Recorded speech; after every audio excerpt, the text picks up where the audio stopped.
अगर आप इस साल क्लास 8 से क्लास 9 के अंदर आए हैं तो आपको पता होगा कि क्लास 9 की एनसीईआरटी में बहुत बड़े मेजर चेंजेस हुए हैं। क्लास 9 की जो पुरानी एनसीईआरटी थी उसको एनसीईआरटी ने पूरी तरह से चेंज कर दिया है और उसकी जगह इंट्रोड्यूस किया है क्लास 9 की न्यू एनसीईआरटी। न्यू एनसीईआरटी के अंदर बहुत सारे सिलेबस चेंज है, बहुत सारे चैप्टर को रिमूव कर दिया गया है और बहुत सारे नए चैप्टर ऐड किए गए हैं। इससे पिछले वीडियो के अंदर मैंने आपको बताया था कि क्लास 9 की जो एनसीईआरटी है मैथ्स की, उसके अंदर क्या क्या चेंज है, उसके नए चैप्टर कौन कौन से ऐड हुए हैं और कैसे आपको पढ़ना है। इस वीडियो के अंदर मैं आपको बताने वाला हूं कि क्लास 9 की जो साइंस की एनसीईआरटी है उसमें पुरानी एनसीईआरटी और नई एनसीईआरटी में क्या डिफरेंस है, पुराने सिस्टम में और नए सिस्टम में क्या डिफरेंस है, नई एनसीईआरटी जो है वो पुरानी एनसीईआरटी से टफ है या इजी है। सभी सवालों का जवाब इस वीडियो के अंदर मैं आपको कंप्लीट देने वाला हूं, तो इस वीडियो को पूरा एंड तक जरूर देखना। तो हेलो एवरीवन, मेरा नाम है रोहित और पिछले 10 साल से मैं क्लास 9 10th को मैथ्स और साइंस करवा रहा हूं और आज की इस वीडियो में हम रिकॉर्ड करने वाले क्लास 9 के साइंस के न्यू एनसीईआरटी बुक को। इससे पहले कि मैं वीडियो शुरू करूं, आप लोग नीचे कमेंट करके बताओ कि क्लास 9 की जो नई एनसीईआरटी आ रही है उसके बारे में आपका क्या सोचना है। तो चलते हैं अपने स्क्रीन के ऊपर और बात करते हैं नए सिलेबस के बारे में। हम आ चुके हैं अपने स्क्रीन के ऊपर, आप देख सकते हो क्लास 9 की ओल्ड एनसीईआरटी है और ये क्लास 9 की न्यू एनसीईआरटी है जो कुछ इस तरीके से दिखने वाली है। ओल्ड सिस्टम में और न्यू सिस्टम में क्या डिफरेंस होने वाला है। सबसे पहले जो ओल्ड सिस्टम था आपका एनसीईआरटी का, उसके अंदर सेपरेट सब्जेक्ट हुआ करते थे। सेपरेट सब्जेक्ट मतलब क्या, आपकी फिजिक्स अलग थी, आपकी केमिस्ट्री अलग थी, आपकी बायोलॉजी अलग थी, तीनों आपस में इंटरकनेक्टेड नहीं थे। बट जो आपका न्यू सिस्टम है इसके अंदर इस बुक को इस तरीके से डिजाइन किया गया है कि आपका जो फिजिक्स है, केमिस्ट्री है, बायोलॉजी है, वो तीनों आपस में इंटरकनेक्टेड हैं। ओल्ड सिस्टम के अंदर पूरा का पूरा जो सिलेबस होता था वो थ्योरी फोकस हुआ करता था, लेकिन जो आपका न्यू सिलेबस होने वाला है वो पूरा कॉन्सेप्ट बेस होने वाला है। यानी कि आपका कॉन्सेप्ट पूरा क्लियर होना चाहिए, तभी आप सवाल को सॉल्व कर पाओगे। तीसरा, जो ओल्ड सिस्टम था आपका मेमोरी बेस हुआ करता था, यानी आपको चीजें रटनी ज्यादा पड़ती थी। बट नए वाले सिस्टम के अंदर पूरा का पूरा ध्यान दिया गया एप्लीकेशन पे, रियल लाइफ में उसके क्या इस्तेमाल है, इन चीजों पे ज्यादा ध्यान दिया गया है।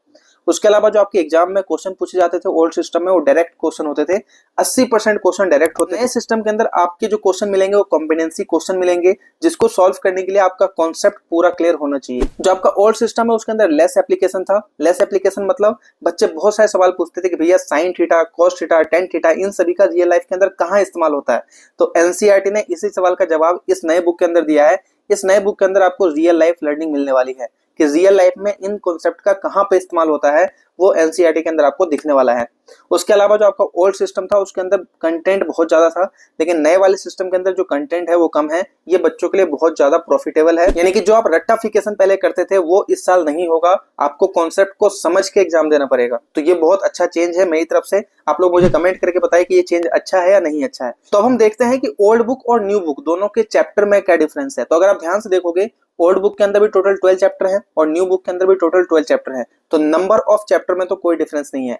तो चैप्टर के अंदर क्या चेंज हुआ है, चलो समझते हैं। सबसे पहले ओल्ड बुक के अंदर जो आपका चैप्टर नंबर 1 था वो है मैटर इन आवर सराउंडिंग, जबकि न्यू बुक के अंदर जो आपका पहला चैप्टर होने वाला है वो है सेल। यानी कि पहले जो आपकी ओल्ड बुक थी उसके अंदर पहला चैप्टर आपका केमिस्ट्री का हुआ करता था, बट नए बुक के अंदर जो आपका पहला चैप्टर है वो बायोलॉजी का होने वाला है, क्योंकि सेल बायोलॉजी का चैप्टर है।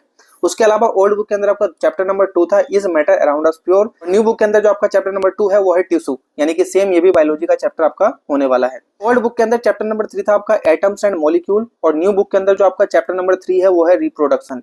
अब मैं आपको बताऊं, रिप्रोडक्शन जो था वो क्लास 10th का एक टॉपिक था जो अब क्लास 9th की बुक में आ चुका है, यानी कि आपका जो सिलेबस है ओवरऑल वो थोड़ा सा टफ होने वाला है पिछले साल के मुकाबले। जो ओल्ड बुक के अंदर चैप्टर नंबर 4 है वो है आपका स्ट्रक्चर ऑफ एटम और न्यू बुक के अंदर आपका चैप्टर होने वाला है डाइवर्सिटी। तो अगर आप ध्यान से देखोगे तो ओल्ड बुक के अंदर शुरू के 4 चैप्टर जो थे वो केमिस्ट्री के थे, बट न्यू बुक के अंदर शुरू के जो 4 चैप्टर है वो आपके बायोलॉजी के होने वाले हैं। जो आपका चैप्टर नंबर 5 था वो फंडामेंटल यूनिट ऑफ लाइफ था ओल्ड बुक के अंदर, और न्यू बुक के अंदर जो चैप्टर नंबर 5 आपको मिलने वाला है वो है एक्सप्लोरिंग मिक्सचर एंड सेपरेशन। जो ओल्ड बुक के अंदर था चैप्टर नंबर 6 उसका नाम था टिश्यू, और जो आपका न्यू बुक है उसके अंदर चैप्टर 6 आपको मिलने वाला है structure of atom. Old book के अंदर चैप्टर नंबर 7 था आपका मोशन, न्यू बुक के अंदर आपका चैप्टर नंबर 7 है atoms and molecule. Old book के अंदर चैप्टर नंबर 9 है आपका ग्रेविटेशन और न्यू बुक के अंदर आपका चैप्टर नंबर 9 है मोशन। अगर आप ध्यान से देखोगे तो ओल्ड बुक का जो ग्रेविटेशन चैप्टर है वो न्यू बुक के अंदर कहीं भी नहीं है, यानी कि ग्रेविटेशन को एनसीईआरटी ने पूरी तरह से रिमूव कर दिया है, क्योंकि एनसीईआरटी को पता है कि अगर आप साइंस साइड लोगे तो 11th क्लास में आपको ये टॉपिक पढ़ने को मिलेगा। चैप्टर नंबर 10 की बात करते हैं तो चैप्टर नंबर 10 है आपका वर्क एंड एनर्जी, और न्यू बुक के अंदर जो आपका चैप्टर नंबर 10 होने वाला है वो force and laws of motion होने वाला है, जो ओल्ड बुक का ही एक पार्ट है, यानी कि इस चैप्टर में ज्यादा चेंज नहीं हुआ है। चैप्टर नंबर 11 की अगर हम बात करें तो चैप्टर नंबर 11 जो है ओल्ड बुक के अंदर वो साउंड है, लेकिन न्यू बुक के अंदर चैप्टर नंबर 11 आपका होने वाला work energy and simple machines. इसमें वर्क एनर्जी तो आपके ओल्ड बुक से उठाई गई है, लेकिन जो आपकी ये सिंपल मशीन्स हैं ये इसमें नया टॉपिक ऐड हुआ है जो आपको पढ़ना होगा। इसके अलावा जो लास्ट चैप्टर आपका improvement in food resources, same ऐसे ही नए बुक के अंदर आपको लास्ट चैप्टर मिलने वाला है साउंड।